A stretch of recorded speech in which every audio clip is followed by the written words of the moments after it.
Good morning.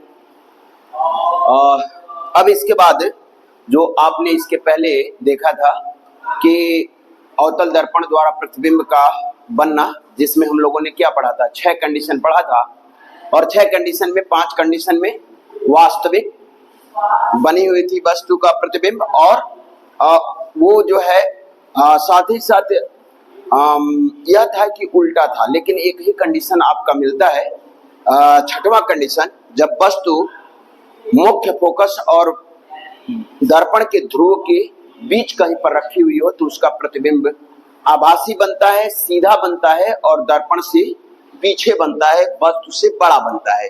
अब ये समाप्त हो गया है। अब हमारा तीसरा लेक्चर इस पर चलेगा कि उत्तल दर्पण द्वारा प्रतिबिंब का कैसे बनेगा। उत्तल दर्पण द्वारा प्रतिबिंब, जबकि हम उत्तल दर्पण के लिए डेफिनेशन भी बताए हैं कि उत्तल दर्पण उस दर्पण को कहते हैं जहां पर उसके उभरे हुए तल से प्रकाश का परावर्तन हो। कहां से हो? उभरे हुए तल से प्रकाश का परावर्तन हो और एक तरफ पारे या चांदी की कलई करके उस पर लाल रंग के आयरन ऑक्साइड का पेंट लगा हुआ होता है। अब इसको देखिएगा, पहला कंडीशन इसका, इसमें केवल मात्र 2 कंडीशन है। उसमें तो 6 कंडीशन है अवतल दर्पण में, लेकिन उत्तल दर्पण में कितने कंडीशन है? 2 कंडीशन है। पहला कंडीशन इसमें उत्तल दर्पण के लिए बताया गया है, पहला कंडीशन कि जब वस्तु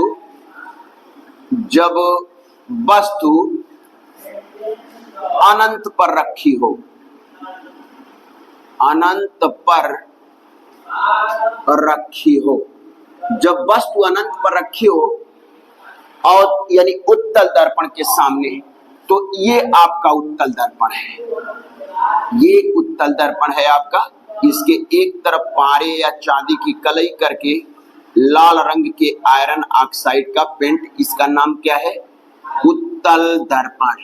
उत्तल दर्पण इसका नाम है। इस पर एक मुख्य अक्ष होगा यहाँ और इसके दर्पण के पीछे डॉटेड से बना रहे हैं, क्लियर है ना? दर्पण के पीछे डॉटेड से, इसको हम लोग क्या कहते हैं? मुख्य अक्ष कहते हैं। क्या कहते हैं? मुख्य अक्ष कहेंगे। ये प्रिंसिपल एक्सिस होगा। इसका यहाँ पर एफ होगा, यहाँ पर क्या होगा?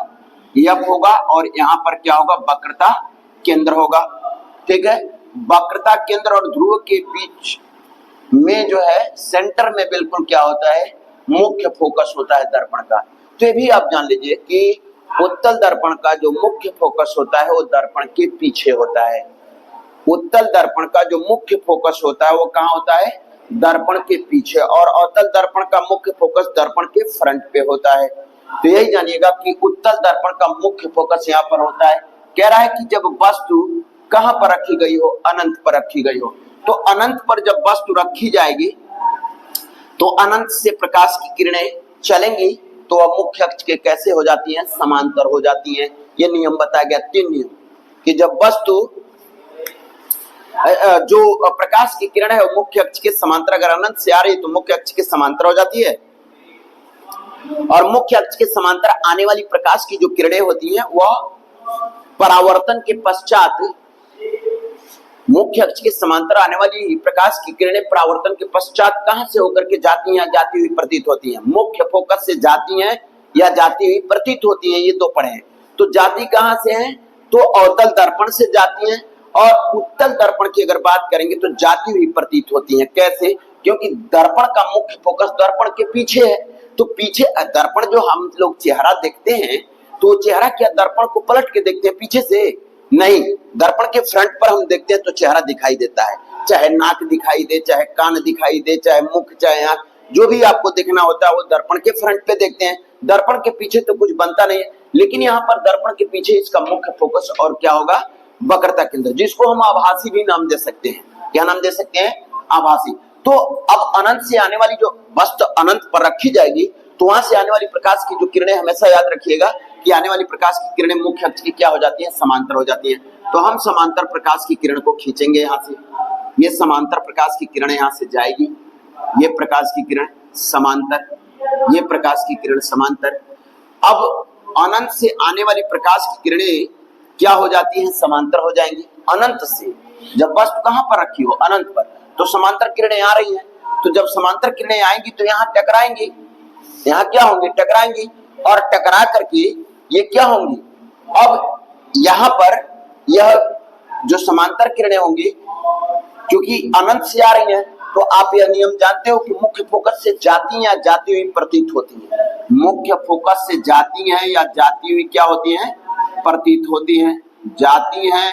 डॉटेड मैं लिख रहा हूं यहाँ देखना, इसकी हिंदी होती है अविच्छिन्न, डॉटेड की हिंदी क्या होती है, अविच्छिन्न। तो डॉटेड लाइन से हम दे रहे हैं। अब इसके लिए यह जाती हुई, इसीलिए इसको कहा गया कि जाती हुई क्या होती है, प्रतीत होती है। जाती हुई क्या होती है, प्रतीत होती है। देखिएगा ये डॉटेड से खींच रहे हो, यह भी डॉटेड से, तो यहाँ पर वास्तविक जो है, इधर जो तीर दिखेगी ये वास्तविक है, लेकिन यहां से लग रहा है कि ये क्या है।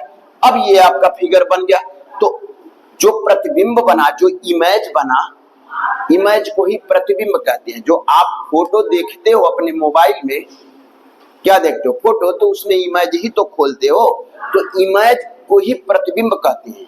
यानी बिंब का उल्टा प्रतिबिंब, बिंब मतलब वस्तु होगा और वस्तु का उल्टा क्या होगा, उसका प्रतिबिंब।